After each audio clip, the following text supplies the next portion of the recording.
your desires feel good to you? That's the big question. If your desire feels good, then you've got a desire and you're vibrationally in the proximity of it. In other words, your beliefs aren't contradicting it. So you're moving frequently and steadily in the direction of your new desire, your new desire, your new desire, your new desire, and you're living happily ever after. Yes. But if you keep hatching new desires that you doubt, then life isn't as much fun, is it? You keep regurgitating what is. If you let what is be the basis from which you believe what's coming, improvement can't come. If all of your attention is upon what is, then your vibration is all about what is. And your vibration is your point of attraction. What you're thinking about is what you're offering vibrationally. And what you're offering vibrationally is what you're calling to you. Nice to know, isn't it? So, have you been listening to us for a while? You sort of have the hang of this? You get it, that you create your own reality? Do you? Sometimes you say, I create my own reality. And sometimes you say, I create my own reality. Kind of depends on how it's going, whether you want to own it. But you do. You create your own reality because you observe and you offer a vibration. Now, we want to say to you right at the beginning here that almost everyone offers almost all of their vibration in response to what they are observing. And that's really good if you're in a step one moment of the creative process. Step one is when you're sifting through contrast and coming to decisions at all levels of your being about what you prefer, knowing what you don't want and knowing what you do want. And so what you're observing helps out so much in that step one phase. Step two is where Source, having received from you clarity about what you want, answers what you want with all it has, vibrationally giving full, undivided attention to your desire. That's so big and so fun for us. Step three is where you figure out some way to offer a vibration that's different from what is and that is more like what you're asking for. Because if you just keep offering a vibration about what is, you can't let the new improvement in because what is will hold it out. Do you get that?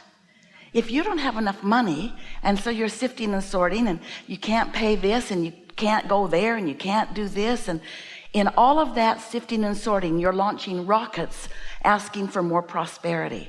And your inner being and those who hang around with your inner being are lining up the cooperative components for your improved financial situation.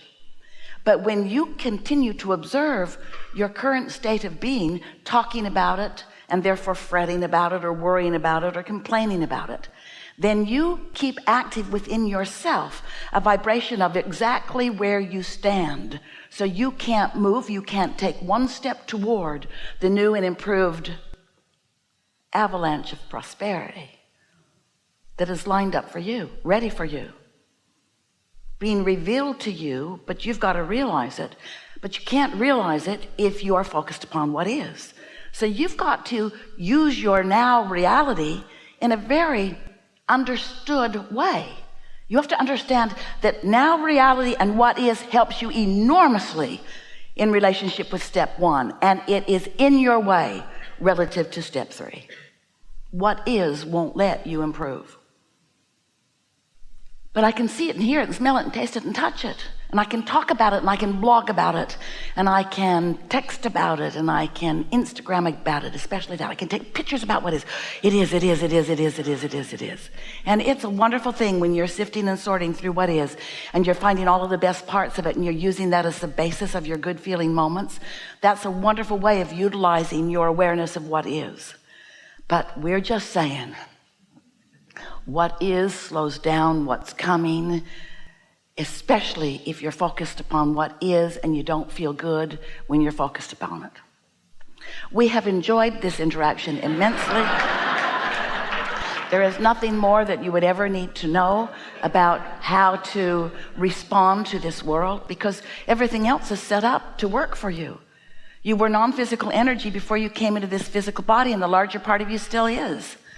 And as you came into this physical body, the larger part of you remains non-physically focused and in a place of pure positive energy, which means when you sift through contrast and you find things you don't want, your inner being knows what you're asking for, but never clubs what you're asking for about the head and neck by explaining how it is.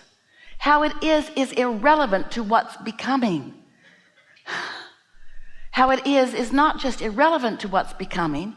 It was relevant because it launched rockets. And those rockets moved from you and are held in attention, held by attention, held in attention by your inner being in your vibrational reality. This vibrational reality that just because you can't yet see it or hear it or smell it or taste it or touch it doesn't mean that it isn't a reality. It's so real, we've named it the Vortex. It's a reality. It's a vibrational reality. Wrote 2 books about it. It's a big deal. But you don't know it's a big deal because you can't see it and hear it and smell it and taste it and touch it. So you think the big deal is what you can see and hear and smell and taste and touch, but that's the old deal. That's like the gum you've chewed all the flavor out of. That was there when you needed it. But once you've launched rockets of desire, as you have, and once you've filled your vortex full of all of the ideas and desires of things that you want to experience, then your attention to what is, unless it feels outrageously wonderful when you give it your attention, is not helping your creative process. And you are a creator. That's who you are. You came into this physical body with most of you remaining non-physically focused for the support that source would be. And here you come to interact with the beauty of humanity. Oh, the blessed rascals. They won't do what you want them to do. They won't please you. They're selfish because they were born that way. And we want them to stay that way because you have to be selfishly oriented. You can only see through the eyes of self. But as you look to others to behave or perform in ways that when you observe them, because that's what you're so good at doing, is observing. That was sarcasm. Can you hear it? As you observe them, then you sort of teach each other things that are contrary to the way the laws of the universe work. You want them to behave in ways that make you feel good, and when they don't, then you feel bad and you don't think you have any control.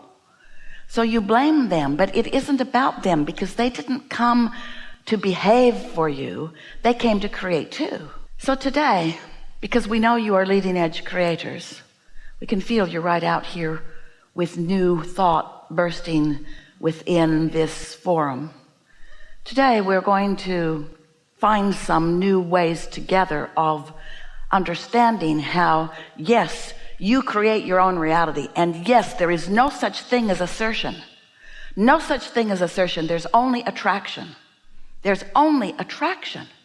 So when someone is doing something and you feel like they're doing something to you because you didn't want it and you don't think you asked for it, and there it is, it feels like they, in their wrongness, are asserting something into your experience. But you see, that can't be possible because there is no assertion. There's only attraction, which means if you weren't vibrationally asking for it, it wouldn't be coming.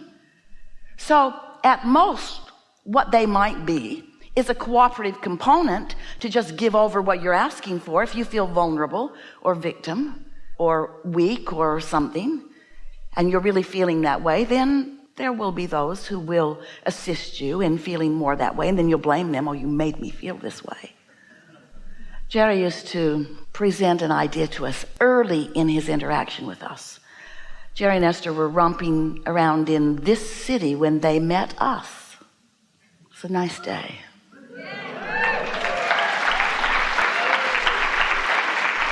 And some of Jerry's early questions, one of his big early questions was, about this business of attraction, he would say things like, Abraham, I really don't think I expected that from that person until they showed that to me.